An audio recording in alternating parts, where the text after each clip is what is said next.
Why humans named their top warriors Special Forces, regulars were scary enough. Ambassador Zixtal adjusted his crystalline breathing apparatus as he studied the classified intelligence report flickering across his bioscreen. The Galactic Council's Xenoanthropology Division had been monitoring human military capabilities for 3 standard cycles, and the findings were disturbing. They call their elite warriors Special Forces. He muttered to his aide, a nervous Valerian whose gill slits fluttered with anxiety. But observe these combat metrics from their so-called regular infantry. The holographic display showed battlefield recordings from the recent Centauri conflict. Human soldiers, not even their specialists, moved with mechanical precision through environments that would liquefy most carbon-based life forms. They marched for days without rest, consuming concentrated nutrient paste that resembled industrial lubricant. When wounded, they applied crude medical patches and continued fighting with injuries that would hospitalize 3 Zeltrani warriors. "Sir," his aide whispered, "the temperature readings from that desert engagement show 127 degrees Celsius. The humans were wearing additional armor layers." Zixtal's mandibles clicked in distress. During the same battle, intercepted communications revealed casual conversations about home, families, and something called pizza, while they systematically dismantled a fortified position that had withstood siege for 2 months. Their emotional dampening was so complete that they joked about mortality while stepping over their own dead. The report detailed their training protocols, 18-hour days of physical conditioning that pushed their bodies beyond normal biological limits. They deliberately induced sleep deprivation, starvation, and psychological stress to build tolerance.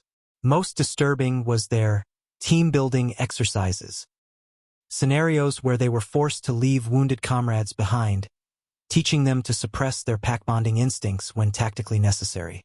"And these are just the baseline soldiers," Zixtal continued, his voice hollow. "They have millions of them."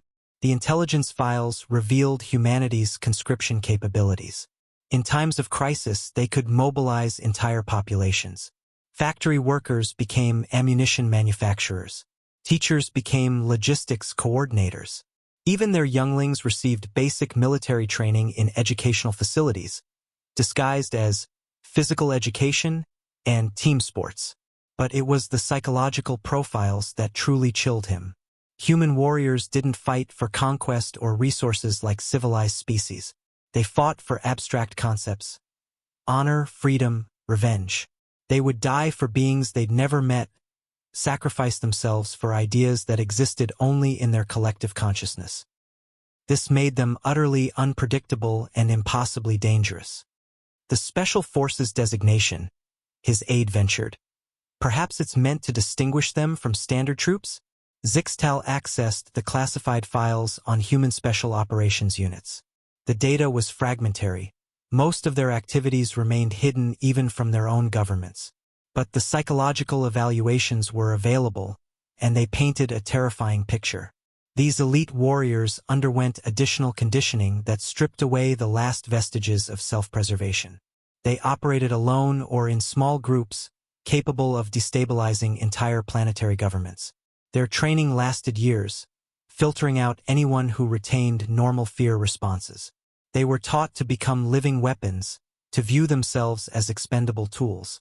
"No," Zixtal realized, his respiratory system cycling faster.